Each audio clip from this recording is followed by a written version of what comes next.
like quite a long time since I sat down and did any filming.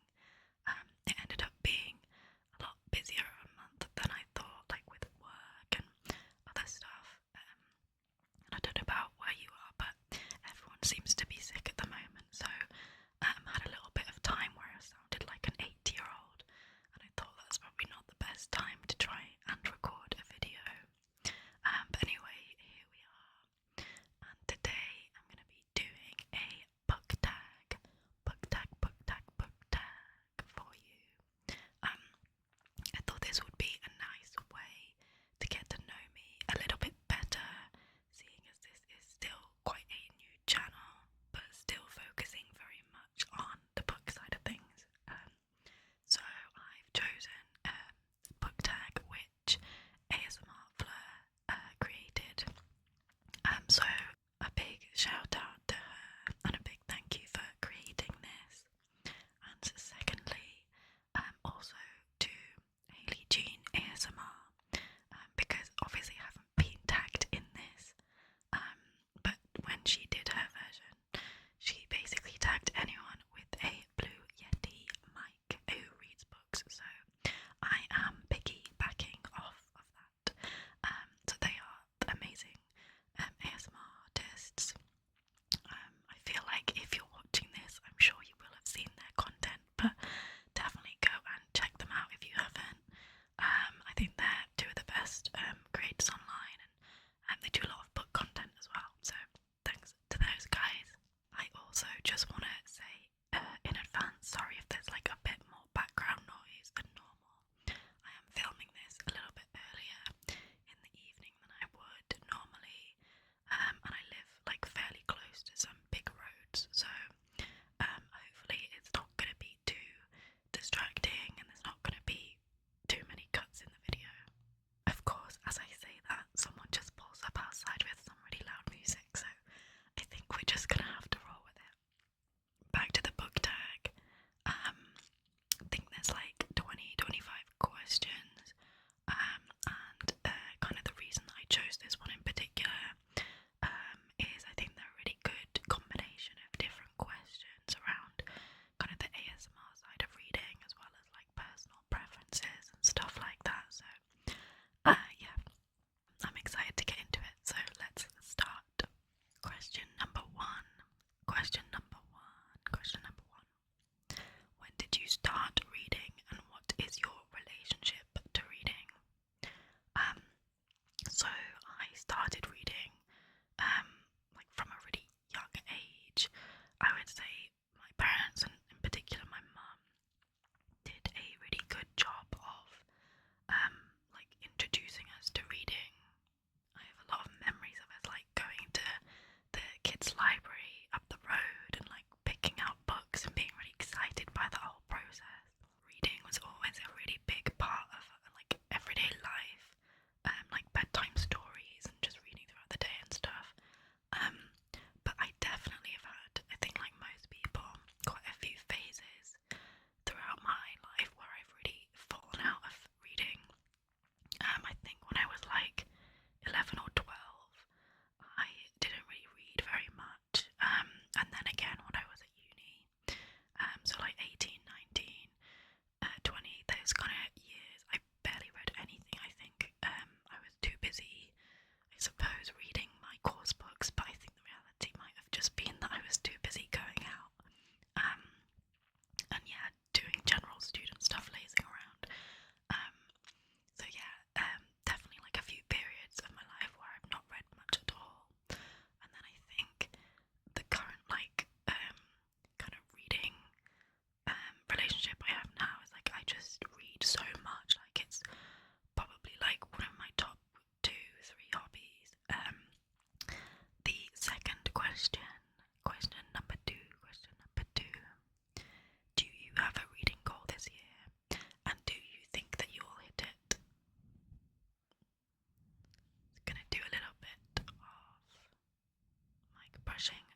sci-fi, things like that.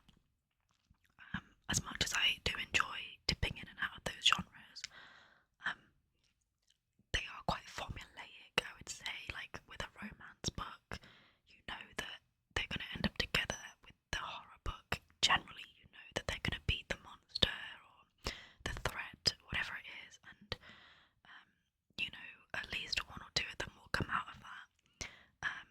Yeah, so I think what I like about literary fiction is that you can encompass all the different aspects of like you know, romance. You can have like romancy ones or like more scary ones or whatever, but you don't really know what's gonna happen, like nothing's a given.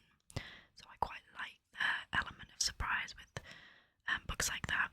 But if I had to pick, I would probably say horror or romance. I think I don't really read many thrillers. I think and fantasy. I do like fantasy. So yeah, I would say those. Question number four. Question number four. Question number four. What is your favourite book of all time and why? So, have our first prop here, and I have to say, I think there's a couple of ones, but this Piranesi by Susanna Clarke is probably my favourite book of all time. I read this, I think, like 5 or 6 years ago, not sure now, and it is just perfect in my opinion. It's quite a unique book. I think it's kind of hard to describe it in too much detail without spoiling things. Basically follows the character of Piranesi,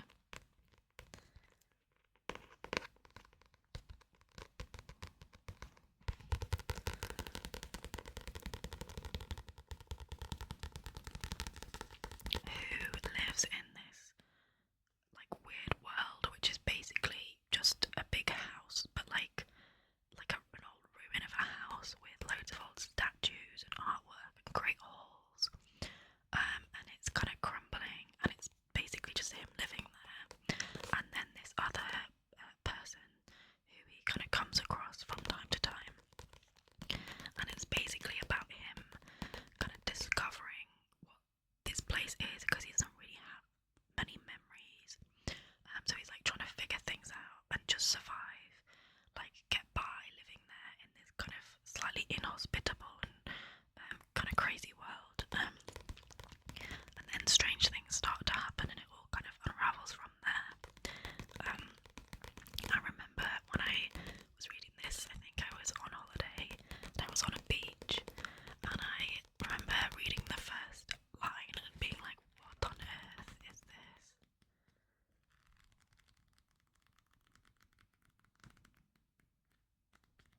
So the very first sentence is,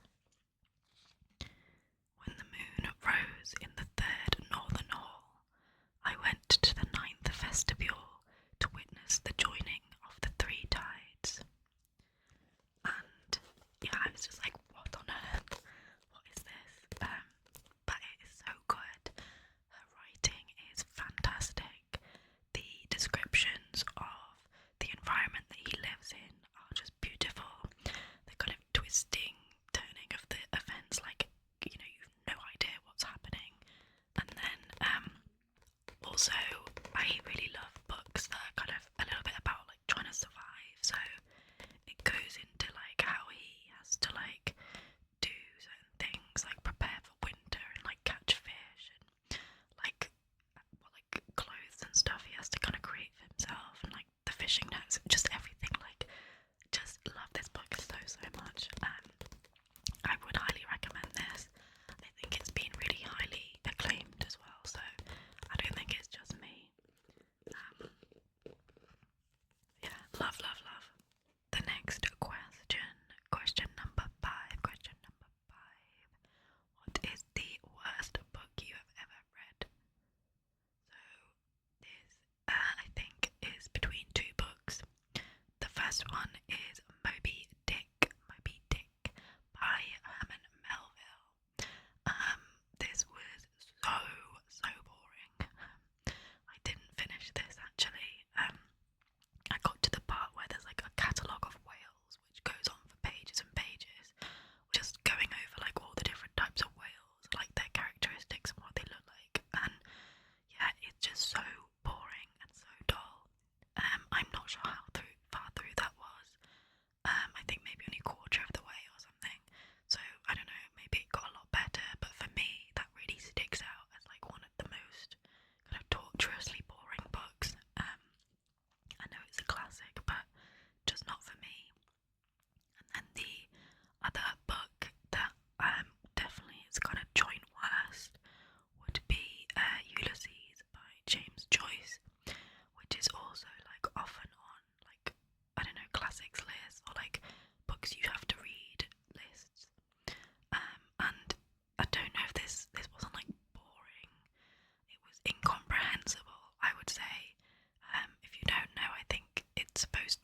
consciousness, following one person, the main character, over the course of, I think it's a day, maybe.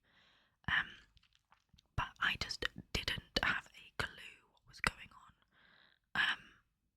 I couldn't tell you anything that happened. I think there was a scene at a beach at one point. I don't know. Yeah, I was reading it for the sake of reading it. I think both these books I picked up around the same time when I was about 18, and I was trying to read through all those lists of books you should read. And yeah, I think I didn't really believe in DNFing when I read Ulysses. So I made myself finish it, but it was just, I was like reading words with no real comprehension or understanding. I was just reading it for the sake of getting through it, which is obviously not how you should be reading. So yeah, definitely those two.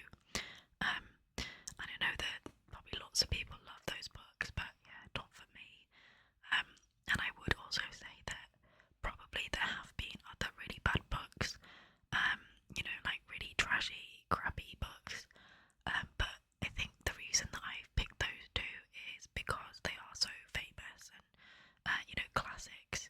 So that's why I think they stick out to me as being so bad, because the expectations were probably higher, and they have that reputation. So yeah, I'm sure I've read worse books actually, but they're kind of the worst that stick out in my mind.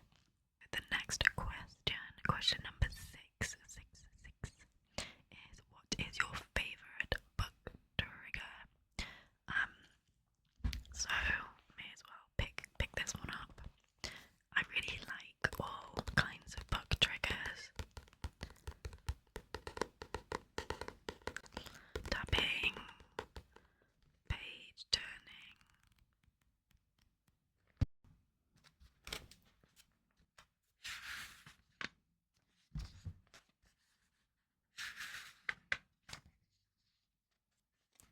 I really like tapping on the spine in particular. Like it has like a deeper, more mellow kind of sound. And I also like, I think probably my favourite would be, I don't really know what you call this, like sort of sticky pressing, I guess.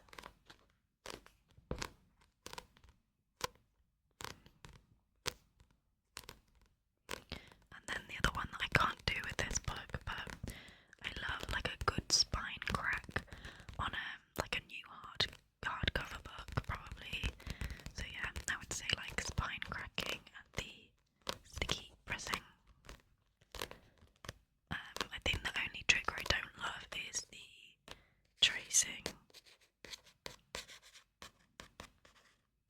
But I know that's quite popular. Question number seven. Who is your favourite author and what draws you to them? So, I have a book here from them. This was a really easy question for me, and it is Ernest Hemingway.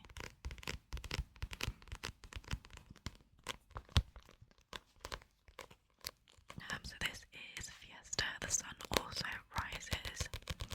His other really famous books are For Whom the Bell Tolls, The Old Man and the Sea, and A Farewell to Arms.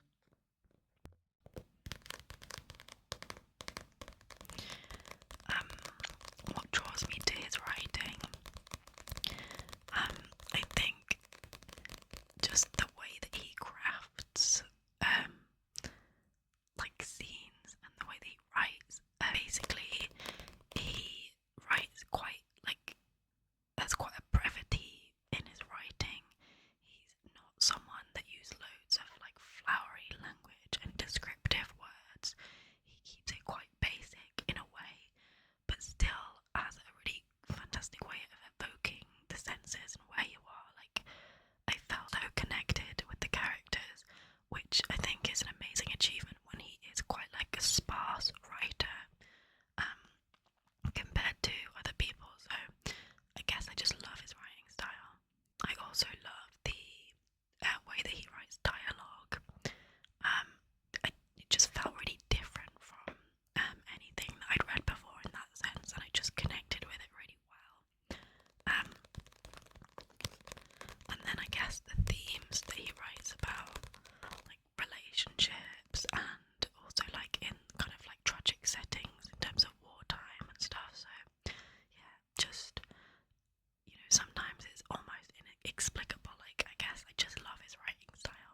Question number 8.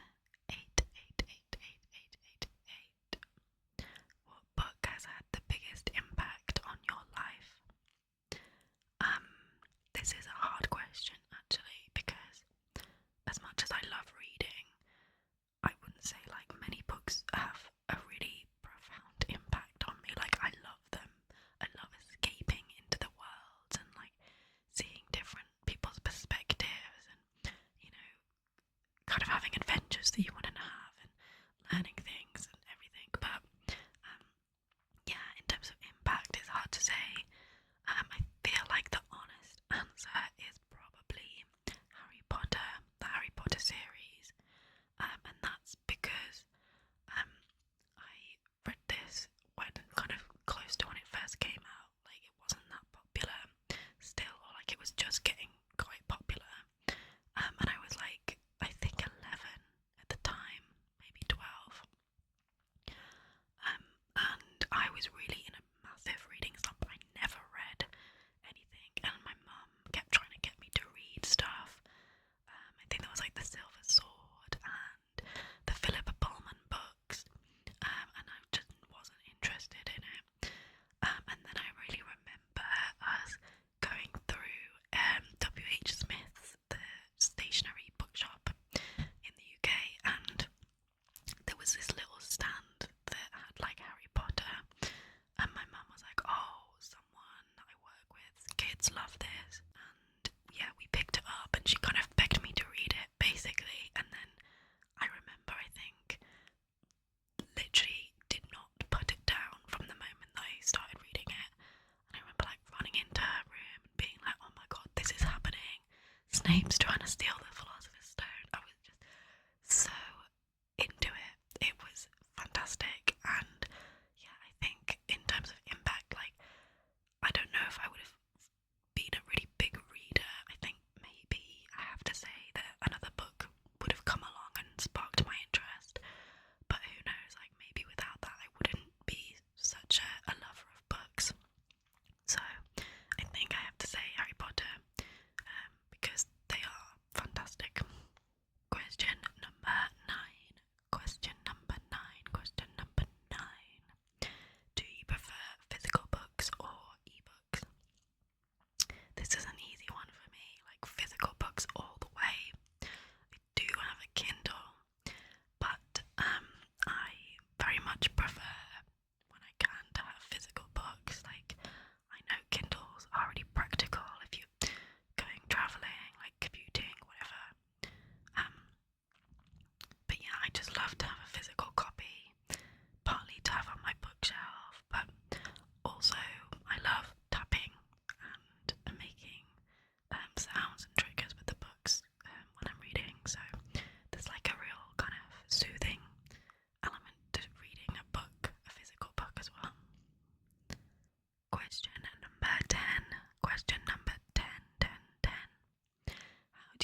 sounds when I'm reading.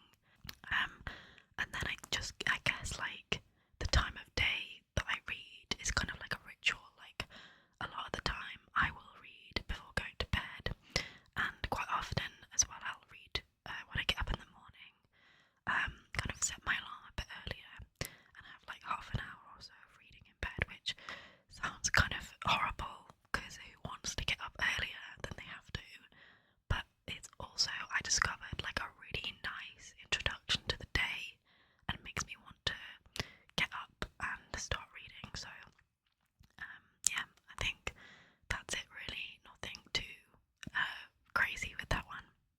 Question number 12. Number 12. Number 12. Do you annotate books? And if yes, what's your methodology? Kind of annotate them. I have actually, I think the only one I brought with me that has like one of the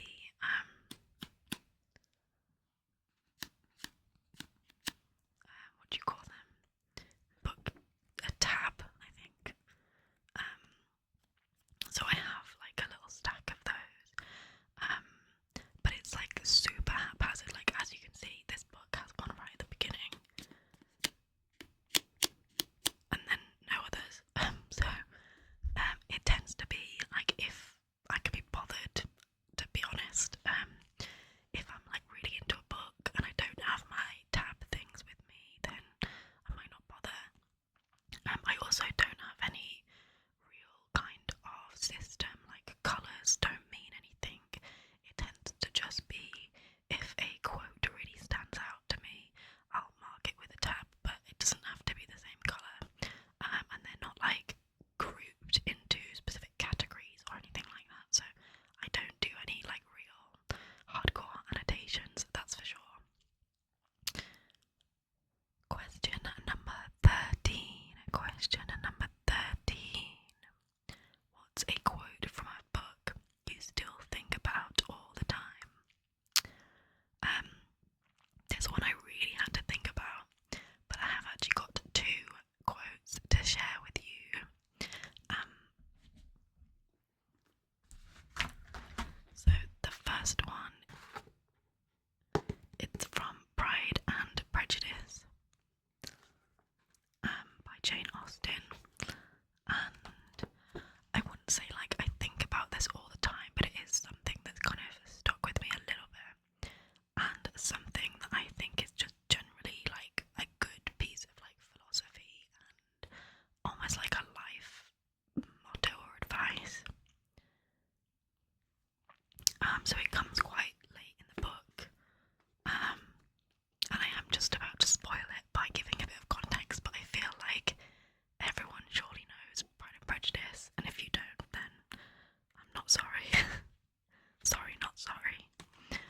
So this is like after Bingley proposes to Jane, and Elizabeth are like talking about that, and basically Lizzie's like congratulating Jane and saying how happy she is for her. And Jane says, "I wish you could be as happy as I am." And then Lizzie's response is, "If you were to give me 40 such men, I could never be so happy as you. Till I have your disposition, your goodness, I can never have your happiness."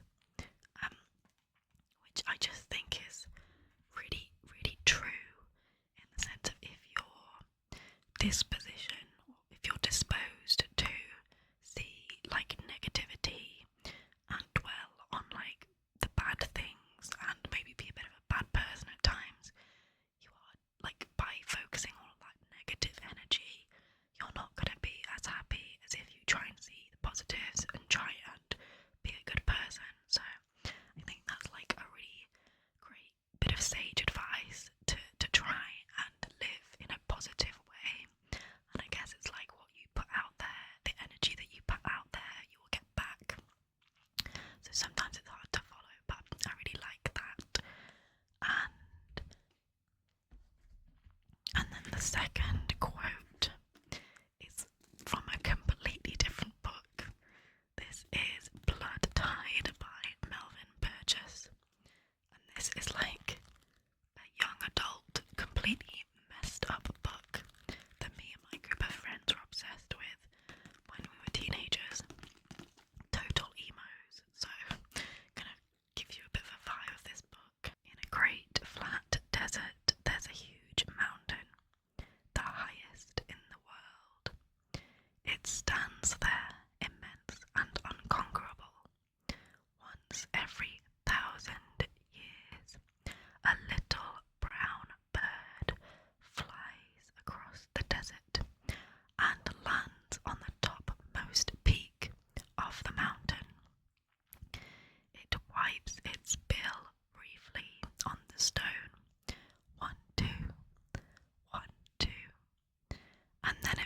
flies away for another 1,000 years.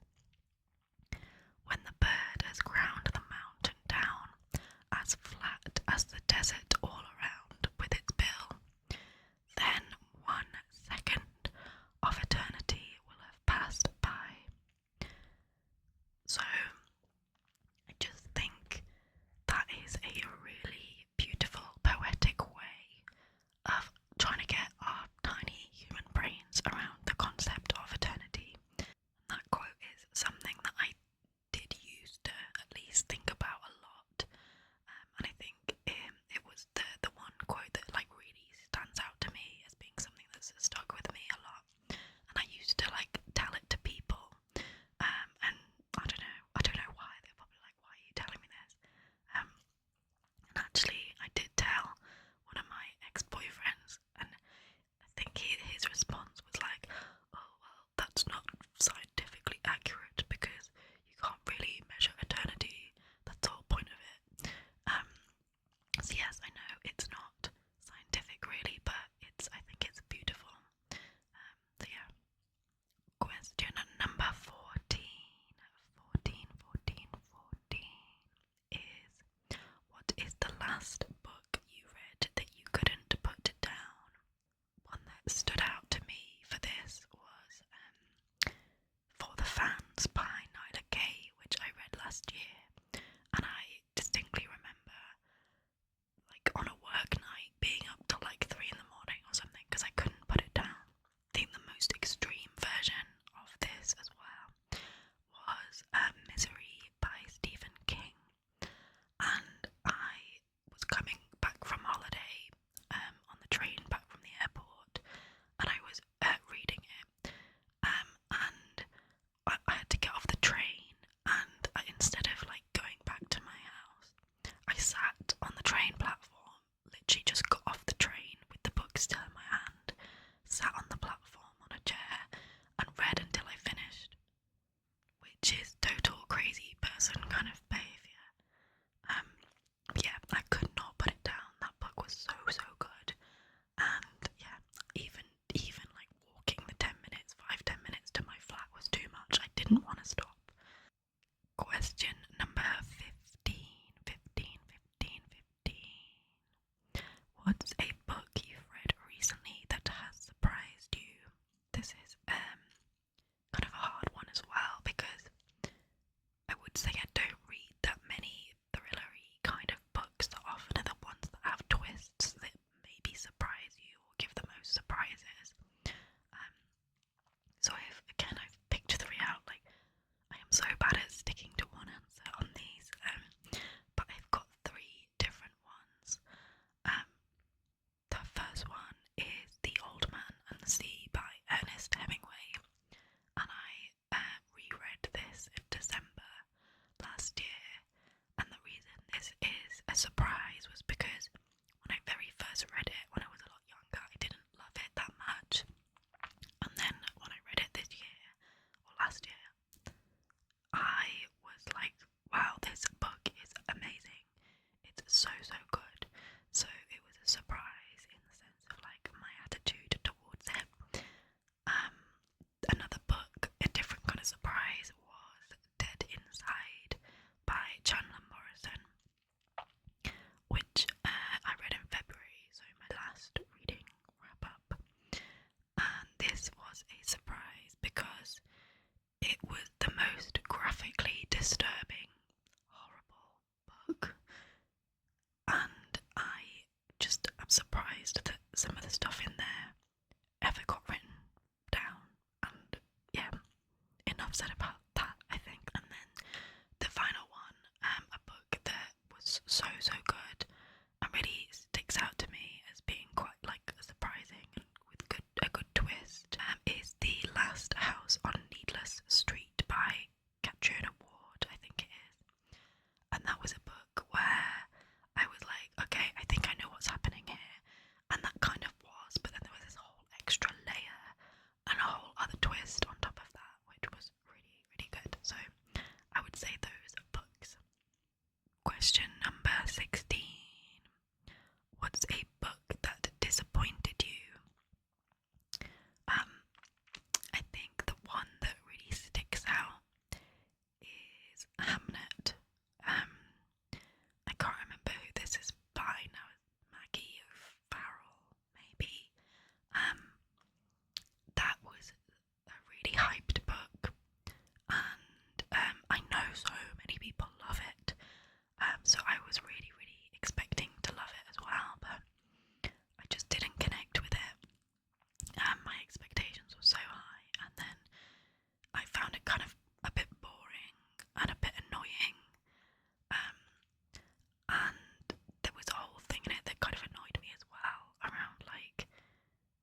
Question number 17. 17, 17, 17. What book do you think has the prettiest cover? So of the ones that I own, I have two that I have with me. This is Madame Bovary by Gustave Flaubert. It's just a really elegant, beautiful design, and the whole book just feels like so high quality. It has the kind of foil edges, gold foil edges, and the design has like kind of that theme feel to it, just like beautiful fat flowers that are kind of embossed, some of them. So I think this is really gorgeous and beautiful. But in terms of like prettiness, which has a very distinctive vibe for me, I think this one's also quite a high contender. This is Once Upon a Broken Heart by Stephanie Garber, and I just think it's really pretty and beautiful. Like the pink colour, again with like gold kind of detailing, and just the style with like the framing with the archway and stuff. So yeah, I think lots of books are really pretty, but those two stand out for me. Question number 18. Which book in your collection has the tingliest cover? I've picked out Legends and Lattes by Travis Baldry because this one is really good for doing the sticky pressing that I love. The texture on the cover is kind of perfect for that.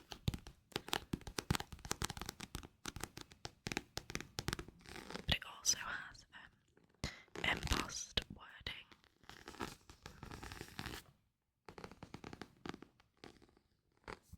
Which just like feels really nice. On to question number 19. Which book do you think has the ugliest cover? For this one, I have selected Savage Fae, which is the Caroline Peckham and Suzanne Valentini book, which is part of the Ruthless Boys of the Zodiac series. I really just hate like kind of real people, like photos or whatever, even if it's like a CGI, but the kind of real person vibe. And in particular, when it's like half naked men. I know he's still got a top on, but I don't know, to me it's just like kind of trashy looking. Question number 20. What is your favourite trope?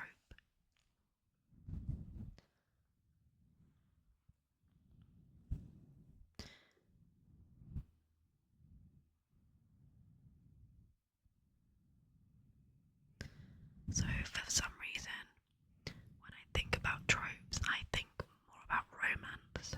I think because they're maybe spoken about a bit more, but that is like wrong. Every kind of genre has certain tropes and like story, like beats and kind of arcs and stuff. So in terms of romance, I would say enemies to lovers. Like, I've always loved that ever since I got into romance, and it's ever since I was a teenager, basically.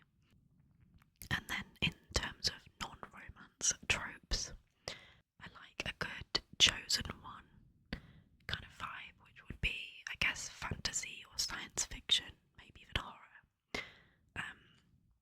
It's that kind of destiny, I guess.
question number 21. 21, 21, 21. What book would you recommend to everyone? So obviously the books that I really love, like Hemingway and Piranesi, I wouldn't necessarily recommend them to everyone. I would say something like Life of Pi is a fantastic book that I think most people would really,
just another of my favourite films. Question number 24. What's a book you've been meaning to read and why?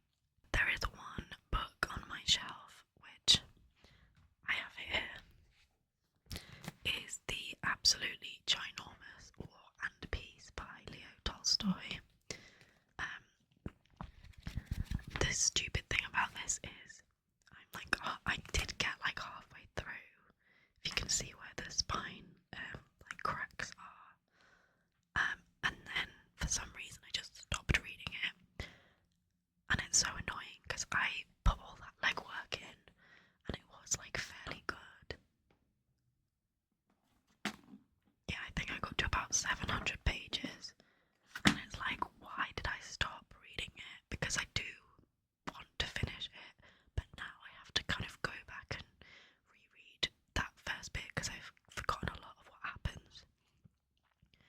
But it's just very intimidatingly long. So that's why it's still on my shelf and hasn't really been finished, but I do keep meaning to read it. Question number 25. Do you have a particular book you like to reread every few years? Not these days, I would say. When I was a lot younger, like teens and maybe early 20s, I used to reread books like fairly often.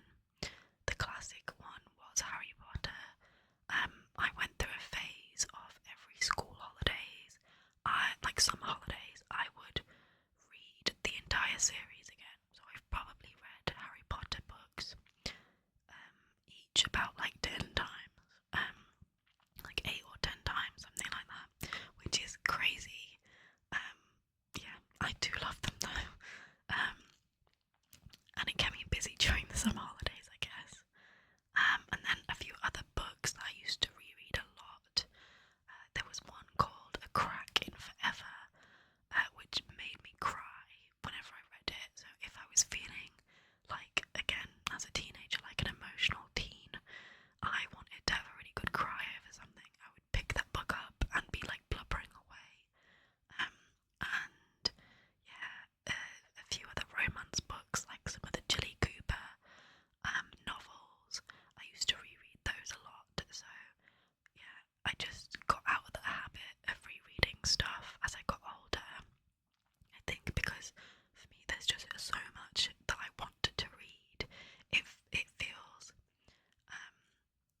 like I don't want to dedicate time to stuff that I've already read, even if I love it. But I do occasionally pick up a book that I've not read, but it not read for a while, but it tends to have to be like quite a few years, like more than like 5 or 6 years. So I wouldn't be rereading them often anymore, I don't think. Okay, that is all the main questions. So we have a few like quick fire round questions. So fiction or non-fiction? 100% fiction. As much as like non-fiction is good every so often, it's all about the fiction.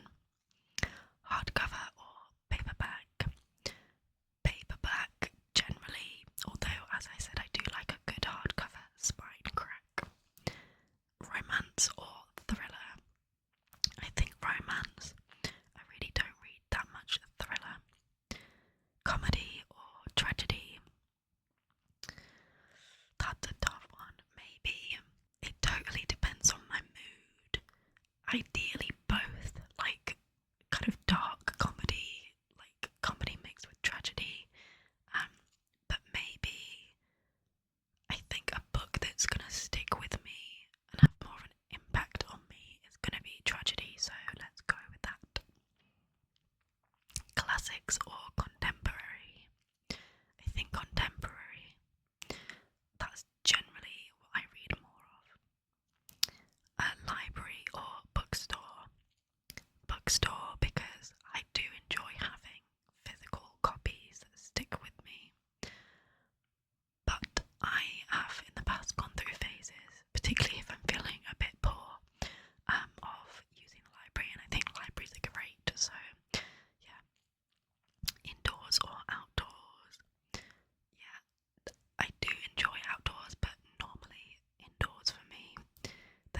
distractions that way.